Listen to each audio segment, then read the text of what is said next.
Hey guys, it's Leo. Welcome to our MAP and MAF sensor video. It's me and Miles going to be working together in a group on this one. Right here we have our lovely 2007 Buick Lucerne with a 3.8 liter V6 engine.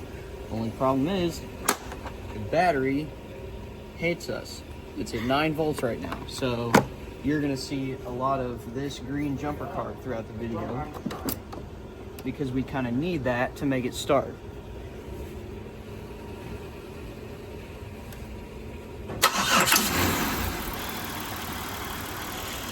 All right, let's get into this mass airflow sensor here.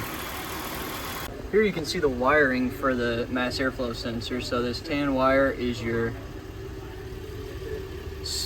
intake air sensor signal. Your red and yellow wire is your MAF sensor signal. Black and white is ground. This is also a ground, it's low ref. And then this is relay control. If we come over here to the connector on the mass airflow sensor, you can see that this tan wire, second to the end, is for the intake air temperature sensor signal, and then this tan and black wires for ground. Black and white in the middle is ground. This red and yellow on the end is 5 volt reference, and then the pink is mass airflow signal. Alright, so right now I'm pinned in between the ground wire and the signal wire of the mass airflow sensor. As you can see on my meter, it's reading 2.4 volts. I believe this is because it's an average reading, because the sensor outputs frequency. Right there you can see the frequency is 2900 hertz, and it's at idle obviously, so the value is very low. Now you can see if I switch my meter over to hertz, it reads 2800 hertz. Still reading the same as the gauge. So if you rev it a little bit, turn it off. You can see the frequency increases and the amount of air through it increases as well. Here it might be a little easier to see on the snap-on, but the flow rate through the mass airflow is 5.48 grams per second. This is a 3.8 liter engine, so we should be expecting to see a little less than that, but it runs fine. Here's a better illustration with the picoscope connected to the mass airflow sensor and the voltmeter connected in the same way. The voltmeter just shows 2.6 volts, which is an average reading, whereas the picoscope actually shows it fluctuating, and the multimeter is just showing an average of all that. Ring ring, voltage here.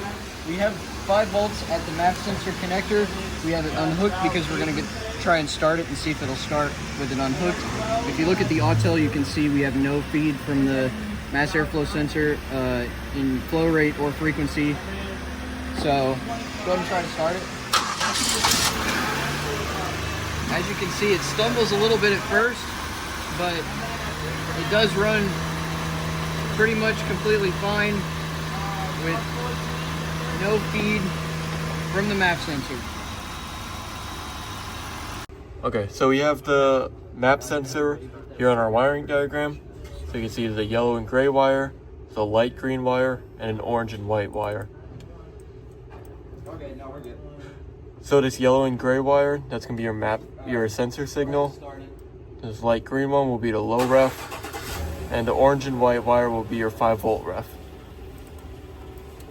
So then we come over to the MAP sensor on the car. You see we have the orange and white wire, the yellow and gray, and the light green wire. You can also see on the sensor, it says right here, 5 volt for this wire. The out and the ground is labeled clearly on the sensor to which wire it goes to. On the Lucerne, the MAP sensor is right over here on the intake manifold, and if you look at the scan tool, you can see that the intake map right now, the engine is off, it's reading 30.1, barometric pressure, it's also reading 30.1. So this will stay the same after we start it, and this will change to reflect the vacuum in the intake manifold. Alright, so we're here with our voltmeter. We have our MAP sensor right here, our ground sensor, our ground lead is connected to the ground wire. So I'm going to connect this red lead to the 5 volt reference, and that should read 5 volts, which it is. So that's working correctly. And then we'll connect the red lead to the sensor, or the signal wire. And right now it's reading high voltage because it's reading atmospheric pressure. So that will mean the voltage is going to be higher. Alright, so right here we have the MAP sensor, and if you look on the Autel here, we have two graphs merged. So in green you have MAP sensor pressure, which right now is at almost 15 psi. It's reading atmospheric pressure right now because we have the key on, engine off. And then in red we have sensor voltage. It's reading 4.76 because the engine's off, and the value is that. So right here I'm going to disconnect the MAP sensor, and then you watch these values. Look, they just fell. So now voltage is reading 0 and pressure is reading 1 because that's what it reads when you disconnect it. So next up, we'll try to start it and see if it starts with it disconnected.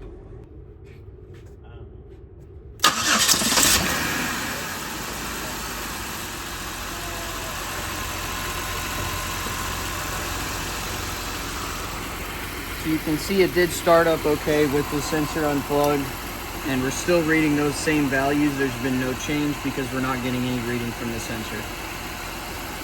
Alright, now we have the graphs merged up here with the engine running. You can see we've got voltage in red. Voltage is at 1.13. As you increase RPM, the voltage drops. And in green we have pressure. It's reading absolute pressure, so 4.64 psi is about 10.2 psi below atmospheric, which is 14.7. And if you look that up, that's right at 20.767 inches of mercury. So that is a perfect pressure reading or vacuum reading for the intake at idle.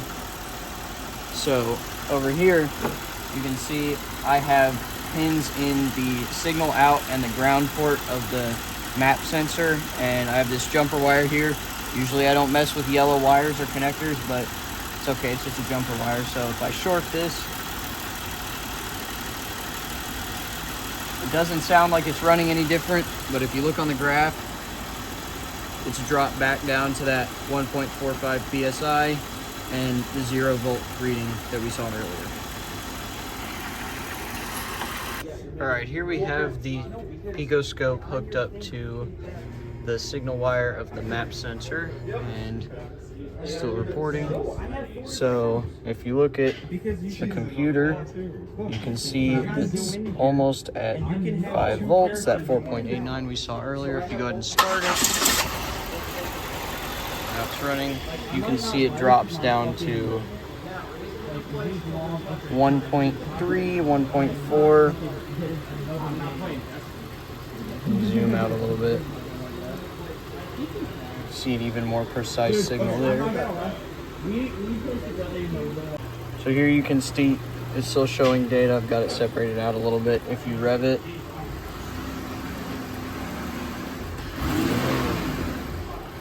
you can see the data kind of jumps around as you hear the engine revving behind me, but it's following the pressure curve in the intake manifold. As you open the throttle quickly, the pressure will drop and then come back up again. The vacuum will drop.